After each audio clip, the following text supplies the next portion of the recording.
Pero básicamente, este domingo, la familia católica, la Grey Católica, está conmemorando el Domingo de Ramos, ¿no? El momento en que nuestro Señor Jesucristo ingresaba a Jerusalén y, si tomamos la alegoría bíblica del Cordero de Dios, podríamos decir casi paganamente, iba al matadero, ¿no? Iba a vivir la pasión, que después celebramos la semana que viene. Estamos con el padre Javier González, que es vicario de la Arquidiócesis de Santa Fe, y siempre se habla de la Semana Santa, la Semana Mayor de la Iglesia. Entonces queremos hacer una cosa un poco didáctica para nuestro televidente, decir, ¿por qué la Semana Mayor de la Iglesia? Porque la Iglesia celebra en esa semana el misterio de la pasión, muerte y resurrección de Jesucristo, la Pascua anual, que va a ser el domingo 24 de abril. Y comienza, como vos decías, este domingo con la celebración de la entrada de Jesús en Jerusalén, Domingo de Ramos. Otros años hemos invitado a colegas sacerdotes y yo siempre le hacía la misma pregunta, tengo una obsesión, yo le decía, si me tienen que excomulgar con esta pregunta, háganlo ahora, le digo. Es decir, el Domingo de Ramos podría ser declarado como el Día Universal de la Hipocresía Humana, porque la misma gente que lo recibe con palmas, una semana después es la que pide que lo maten. A lo mejor no eran los mismos ni todos, el Papa acaba de exonerar a los judíos, pero, es decir, ¿cómo es nuestra condición humana? Lo que hoy alabamos y victoriamos, mañana lo censuramos y lo condenamos. Sucedió así históricamente, ¿no? Los mismos que habitantes de Jerusalén que lo recibieron y lo aclamaron como rey, después también lo pedían que lo crucifiquen. Pero bueno, es como se mueve el corazón humano. Pero como las Sagradas Escrituras es toda simbología, eso también quizás sea una simbología para nosotros. No, es un acontecimiento histórico realmente. Yo recién decía los mismos habitantes de Jerusalén, tal vez no eran exactamente los mismos, pero muchos habrán estado en los dos lugares, ¿no? Pero la realidad es que Jesús entra a Jerusalén aclamado como rey y termina crucificado como un ladrón. La Semana Santa en sí empieza el Jueves Santo. Semana Santa empieza con el Domingo de Ramos. El Jueves Santo, por la noche, con la misa que llamamos de la Cena del Señor, empieza el Triduo Pascual. Ajá. O sea, la conmemoración litúrgica de la pasión, muerte y resurrección de Jesucristo. O sea, el Jueves Santo recordamos la última cena con la institución de la Eucaristía, del sacerdocio, del mandamiento del amor. El Viernes Santo la pasión y la muerte. Terminamos el domingo con la resurrección. Ahora bien, padre, detengámonos en la última cena, ¿no? Que es la última cena, pero que quedó como un mandato para todos los católicos, y allí donde de alguna manera se instituye, podemos decir, el sacerdocio. Sí, la última cena, Jesús adelanta un día la cena pascual judía. La otra pregunta histórica, ¿la Pascua nuestra coincide con la Pascua judía? No.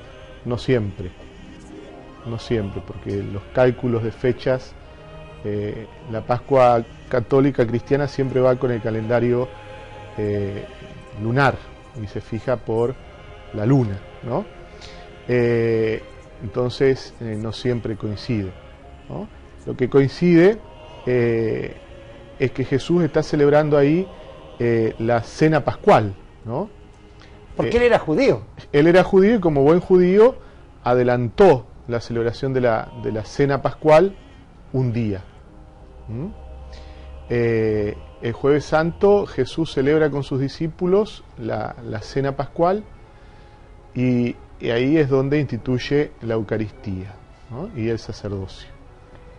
La Eucaristía es el sacramento de lo que llamamos comúnmente la hostia y el vino, que, bueno, se convierten en el cuerpo y la sangre de Cristo, ¿no? Jesús dice, tomen esto es mi cuerpo, tomen esta es mi sangre, hagan esto en conmemoración mía. ¿Y qué queda de allí para la eternidad? Queda la presencia real de Jesús en la Eucaristía, queda el sacramento del sacerdocio y bueno, cada vez que celebramos la misa estamos celebrando la última cena. Estamos evocando, memorando. Más que evocar, yo siempre digo, no se trata de un recuerdo como si fuera el acto de San Martín, se trata de una presencia real, actual. Misteriosamente, por la fe, nosotros somos conscientes de que cada vez que celebramos la misa podríamos decir de alguna manera, estamos en la última cena, estamos en el cenáculo, estamos en el Calvario. Es una presencia real, actual.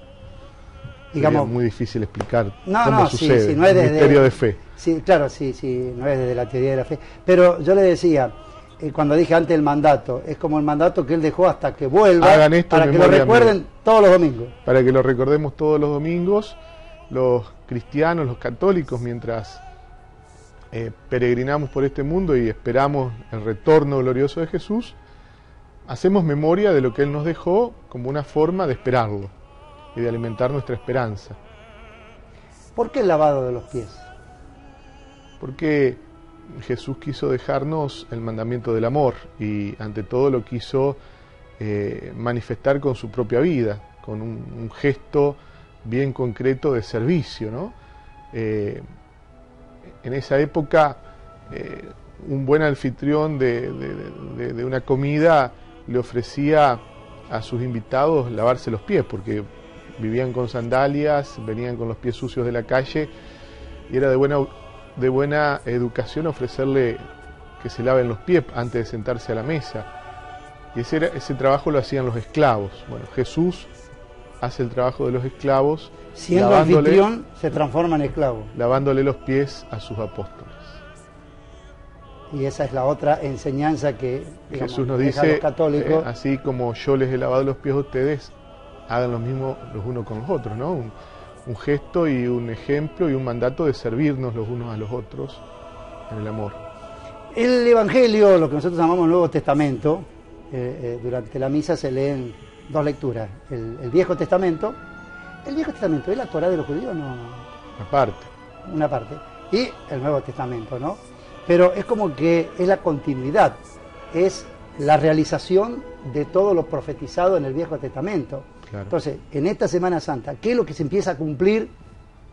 Bueno, se cumplen las profecías, ¿no? Las profecías de las promesas de Dios que anunciaban un Salvador, un Redentor, un Mesías, fundamentalmente las profecías del profeta Isaías, ¿no? Del siervo sufriente.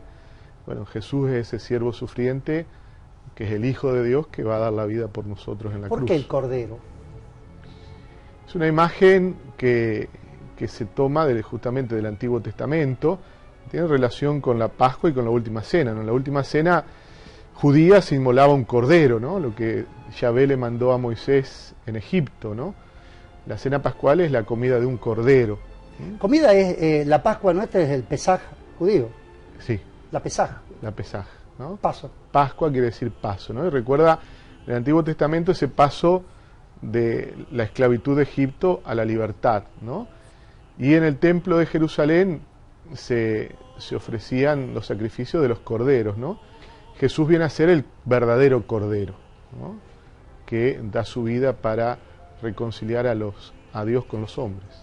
Y la simbología para los judíos era salir de la muerte de la esclavitud a la vida de la libertad. Y después en la simbología católica es lo mismo, ¿no? Salir de la esclavitud, no ya de un país, no de la esclavitud solamente de estar fuera de la tierra propia, sino salir de la esclavitud del pecado, ¿no? Celebramos que Jesús nos libera del pecado y de la muerte eterna. La Pascua nuestra es el domingo, la de los judíos el sábado. Los judíos observan el sábado, ¿no? Que es el séptimo día en el que Dios descansó. Nosotros celebramos el domingo, el primer día de la semana, que es cuando Jesús resucitó, ¿no? Al amanecer del primer día de la semana. No, ese debe ser el día más importante para todos los católicos. Para nosotros, ¿sí? Para todos los cristianos, ¿no? Hablando de cristianos y volviendo al tema de la Eucaristía, ¿no? Del sacramento de la Eucaristía. ¿La Eucaristía es lo que nos diferencia a los católicos del resto de los cristianos? En primer lugar, nos diferencia de los no cristianos. Después, entre las confesiones cristianas, bueno, tenemos algunas diferencias fundamentalmente con las confesiones que llamamos luteranas o las confesiones cristianas venidas de la Reforma, ¿no? Que si bien ellos celebran la Última Cena, tienen la Eucaristía, para ellos no es un sacramento como es para nosotros, porque no creen en la presencia real de Jesús, ¿no? Nosotros decimos que Jesús está vivo y presente en cuerpo, alma, divinidad en la Eucaristía, siempre, realmente. Las confesiones luteranas, los venidos de la Reforma, los protestantes que le decimos, no creen en esa presencia real, permanente. Y las comunidades evangélicas leen únicamente la palabra. Leen la palabra, por eso se llaman evangélicas, ¿no? Su centro es la palabra. La diferencia entre es decir, la abstinencia de los viernes, ¿no? Que eso es lo que mucha gente se pregunta. Lo que hablamos el otro día en el encuentro de catequesis, ¿cuándo ¿no? puedo comer carne? Y bueno, la todas las diferencia que... entre abstinencia y ayuno. No me salía la palabra ayuno, sé que mientras te escuchaba pensaba cuál era la otra palabra. No, ¿cuál es la diferencia entre la abstinencia y el ayuno? Bueno, el ayuno es justamente que lo tenemos en común con muchas religiones, ¿no? Y algunas lo tienen un poco más duro, ¿no? Pensemos en los musulmanes, los 40 días del Ramadán. Nosotros como católicos tenemos 2 días de ayuno mandados, digamos, miércoles de ceniza y viernes santo, ¿no? El ayuno es una sola comida fuerte en el día, ¿no? Es comer menos fuerte, de lo que comemos, pero tampoco no es cuestión de darse menos de lo que comemos, el gran banquete. Claro, es comer menos de lo que comemos habitualmente. La abstinencia es algo distinto, porque es una forma de penitencia, ¿no? De hacer una penitencia, que siempre se habló de la abstinencia de carne porque en otra época la carne era lo más comido, lo que más le gustaba a todo el mundo y lo más accesible para todo el mundo. Ahora con la carne que no es accesible para todo el mundo y la gente ya de carne. No come carne todos los días, hacer abstinencia de carne los viernes, por ahí hay gente que hace abstinencia de carne todos los días. Entonces, los viernes a veces sería muy hipócrita no comer carne y comerme un buen surubí o un buen dorado al Roquefort, que me sale más caro que una costeleta, ¿no? Entonces, se puede reemplazar con otra. Se puede reemplazar por otro acto que puede ser de una obra de misericordia, visitar un enfermo, una obra de piedad, como puede ser rezar el rosario. En algunos lugares, en otros países, por ejemplo, la abstinencia se dice, justamente hablaban de internet recién, la abstinencia de la computadora, es decir, bueno, el viernes como penitencia, abstención de computadora, sí, o abstención de televisión. Voy a decir a mis chicos que no toquen la computadora este viernes. Y porque tiene que ser algo que signifique algo que uno tenga que renunciar a algo. La abstinencia de carne también se la tomaba como renunciar a comerme un bife para comer algo más sencillo y compartir el resto con los demás, ¿no? Pero bueno, se va perdiendo el sentido muchas veces. La visita de las 7 iglesias, que normalmente eso se hace el Viernes Santo. El Viernes Santo. Eso pertenece a la religiosidad popular, ¿no? Tiene un origen, según recuerdo yo, sobre todo en Roma, ¿no? Está relacionado con las 7 basílicas romanas. La gente recorría las 7 basílicas visitando lo que en ese momento se llamaba el sepulcro o el monumento, ¿no? Que era donde Jesús estaba, la Eucaristía reservada. Bueno, eso pertenece a la religiosidad popular, a la piedad popular. Pero hay que hacerlo precisamente con piedad, ¿no? Desde un punto de vista más turístico a veces. Van todos conversando, charlando. Sí, no es un paseo. Claro, no es un paseo. No es un paseo, es un acto piadoso. ¿Cómo llegamos a esta Semana Santa del 2011 según su punto de vista? ¿Cómo llegamos? ¿Cómo llegamos como sociedad? Como sociedad. No te voy a decir como humanidad porque ya sería demasiado abarcativo y saldría de tus límites, pero al menos como sociedad, ¿no? Bueno, nada no escapa a ninguno de nosotros que vivimos un momento de crisis, de muchas preocupaciones, un momento también de poca fe, ¿no? De una sociedad, como decimos, muy paganizada, muy secularizada, donde la Semana Santa desde la fe por ahí perdió mucho de su valor, de su importancia, ¿no? Muchas veces, vos lo estabas hablando acá recién en la presentación de tu programa, pensamos más en el turismo. Yo me acuerdo, en Europa no se habla casi más de Semana Santa, sino que se habla de Semana del Turismo, ¿no? Es una semana de vacaciones en Europa. Entonces acá vamos camino a eso también. La Semana Santa es para tomarme, hacer los días de paseo que no hice en el verano porque no me alcanzaba la plata.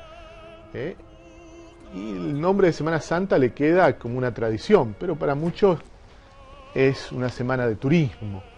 Para el católico tiene que ser una semana de vivir profundamente su fe, de recogimiento, de ir a lo profundo del espíritu, ¿no? de rescatar esa dimensión religiosa del hombre. Que el domingo de Pascua sea el año nuevo. Viste que el año nuevo uno dice, el 31 de diciembre hago el balance, empiezo de nuevo el 1 de enero. Es decir, ¿por qué no el domingo de Pascua el año nuevo para nuestra vida espiritual? Bueno, eso ya sería una cuestión de mucha fe, ¿no? Estamos pidiendo mucho. Estamos pidiendo mucho. Pero el domingo de Pascua tiene que ser el centro de la vida de fe de un cristiano, ¿no? Y entonces vivirlo desde ahí, como un momento de renovarse espiritualmente. Bueno, antes de pedirte un mensaje de Pascua mirando a cámara, una pregunta que también le hacíamos los otros días en catequesis. Yo le voy a contar, yo siempre le cuento a nuestros televidentes los detrás de la escena. Con el padre Javier tenemos catequesis familiar, tengo uno de los chicos que va a catequesis familiar, va a tomar la primera comunión, recién el año que viene, va a recibir la primera comunión. Entonces todas estas preguntas que yo le hice ya se las hicimos con otros padres en catequesis. Por eso pues, yo quería que también las cuente porque me parece interesante desde un punto más bien didáctico a todos ustedes. Algunos lo saben, otros no. Pero estaba el hecho de que yo te preguntaba el jueves a la noche, cuando él decía, este es mi cuerpo, esta es mi sangre, voy a morir. Digo, los apóstoles no entendían nada. Los apóstoles no entendían nada. Se miraban asombrados, ¿no? Y pensemos solamente en la reacción de Pedro cuando Jesús le quiere lavar los pies, ¿no? Señor, a mí no. Porque le parecía un escándalo que su Señor le lave los pies. ¿Y hasta cuándo no entendieron? Y hasta que descendió sobre ellos el Espíritu Santo. ¿No? Todas estas cosas no las podemos entender si no es por la ayuda del Espíritu Santo. Yo te hacía esta pregunta de manera aviesa, porque está bien, los apóstoles no tenían por qué entender, ¿cierto? Ahora, después de 2000 años, nosotros ya vimos la película, ya conocemos el final. Sin embargo, mucho que no entendemos todavía. Sabemos la historia. Después de ahí a entender, en el sentido de asimilarlo, de hacerlo carne en nosotros, vida en nosotros, y bueno, ahí está todo el tema del don de la fe, ¿no? Nosotros tenemos una ventaja sobre los apóstoles, o sea, sobre ese momento histórico. Tenemos una ventaja. Sabemos lo que pasó, pero así todo todavía, a veces somos duros de entendederas. Lo que pasa es que no deja de ser un acontecimiento de fe. Entonces, por más que sepamos la historia, ¿no? Si no hay fe, sigue siendo un lindo cuento, un lindo cuentito, ¿no? Entonces necesitamos ese don también nosotros del Espíritu Santo. Muy bien, te voy a pedir entonces que dé un mensaje ya prácticamente pascual, aunque iniciando el Domingo de Ramos a nuestros televidentes. Creo que una cosa muy importante es que como cristianos, decía recién, vivamos la Pascua desde la fe. La Pascua significa para nosotros el paso de una vida vieja a una vida nueva. Concretamente, pasar del odio, del rencor, del enfrentamiento, de la conflictividad cotidiana, de los desencuentros, a una vida de concordia, de entendimiento. La Pascua quiere regalar al hombre, Jesús en la Pascua le quiere regalar al hombre un corazón nuevo, nos regala la paz como resumen de todos los bienes, ¿no? Entonces creo que no puede haber familias nuevas, una sociedad nueva, sin un hombre nuevo, sin un corazón nuevo. Yo siempre digo, puede haber muchos lindos planes de gobierno, muchos buenos propósitos, muchas buenas intenciones en una familia, mucha buena voluntad, pero si no hay un corazón nuevo, que signifique un corazón dispuesto al diálogo, dispuesto al encuentro, al entendimiento, al consenso, y no va a haber Pascua, ¿no? Hasta que no descubramos en el otro un hermano y no a un enemigo. Javier, muchísimas gracias. Gracias a vos.